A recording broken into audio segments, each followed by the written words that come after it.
mustawa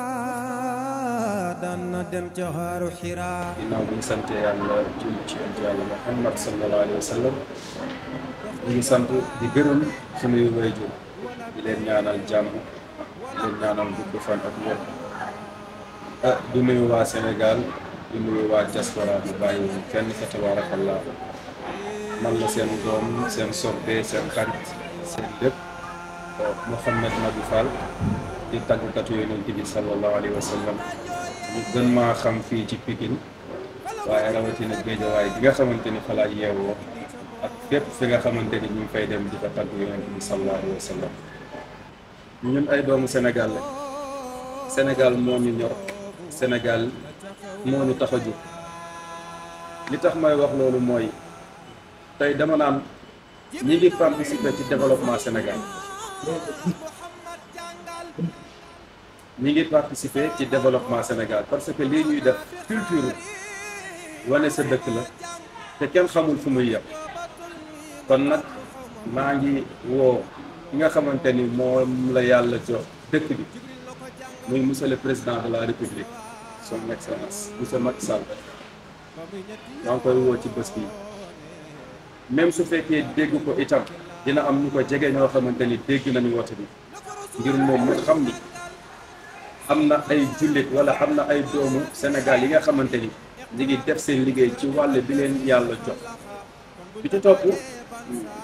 ñuy woo monsieur le premier ministre Amadou Ba di ko jaaralee ci koñ bi mu dëkk nga xamante ni waa Calabas Kóllëre nga xam ni chaque le 8 mars man maa leen di tëggal seen journée boobu jaaree ko ci soxna Ndeye Maguette Ndiaye maa ngi koy jox lii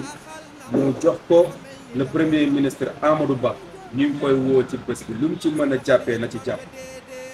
di woo monsieur le maire monsieur le ministre Issakha Diop nga xam ne tey ñun Pikine fii ñu nekk mooy sunu maire mooy sunu Macky Sall ñu ngi ko ci woo ci bés bi di ko ñaan mu dugal ci loxoom bu baax a baax a baax a baax di ci woo nag suma xarit suma soppe suma lépp Serigne Abdou Mbacké Bara Dolly maa ngi koy woo ci bés bi ngir mu jàpp ci ndax moom Yonent bi moo nu boole waaye Serigne Touba moo nu boole yàlla def ñu am kóllëre am ay liens yu rafet macha allah kon monsieur le député maa ngi lay woo ci bés bii tabarakallah di ci woo Thierno Ndom Ba maa ngi koy woo ci bés bi incha allahu rabbi luñ ci mënee jàpp mu jàpp maa ngi woo monsieur le maire Amadou Diarra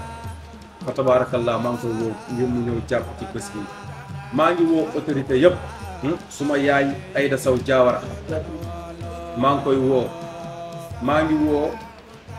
ñëpp rek ñi nga xamante ni ñi ngi ci réew mi tey liggéeyal Sénégal bàyyiwuma kenn autorité yëpp maa ngi leen di woo bàyyiwuma kenn di woo nag ñi nga xamante ni ñooy samay parrain ak samay marraine maa ngi leen di woo ci bés bi ñu jàpp ci waaw ak Ablaye Cingo mi nga xamante ni mooy maire de la ville de Pikine ñu ngi ko ci woo bu baax a baax di woo nag ñi nga xamante ni ñoom laa bokkal liggéey bi di liggéey nga xamante ni mooy nabiyen yu civilisé yi te bëgg seen bopp nga xam ni ñoom luñ jàngul baaxul ñoom ñëpp samay xarit la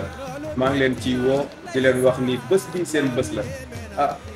association bi nga xamante ni tamit moom laa bokk nga xamante ni moo lëkkale jàngkat yëpp di ci jiital Mouhamad Bassir Cissé maa ngi koy teg ci loxoom incha allahu rabbi mu woo jàngkat yëpp ñu ñëw ñu àndandoo delloo njukkal di leen wax que ni ticket yaa ngi nii am na billet bu 2000 am na bu 5000 pour VIP kon nag képp ku gis vidéo bi wala nga dégg kàddu yi rek jàppal ni mooy sa invitation mooy sa woote ndax man awma lenn bëgguma lenn gisuma lenn lu dul tàgg yoon ci yàlla Muhammad sallallahu alayhi wa sallam maa ngi woo murit yi maa ngi woo tijaan yi maa ngi woo laayeen yi maa ngi woo ñaseen yi maa ngi woo ñëpp bàyyiwuma kenn pour le 17 incha allahu rabbi ñu ñëw ñu delloo njukkal Seydina Muhammad sargal samay wayjur def ko diina daggala ñëpp kontaan bu soobee yàlla asalaamaaleykum wa rahmatullah jërë ngeen jëf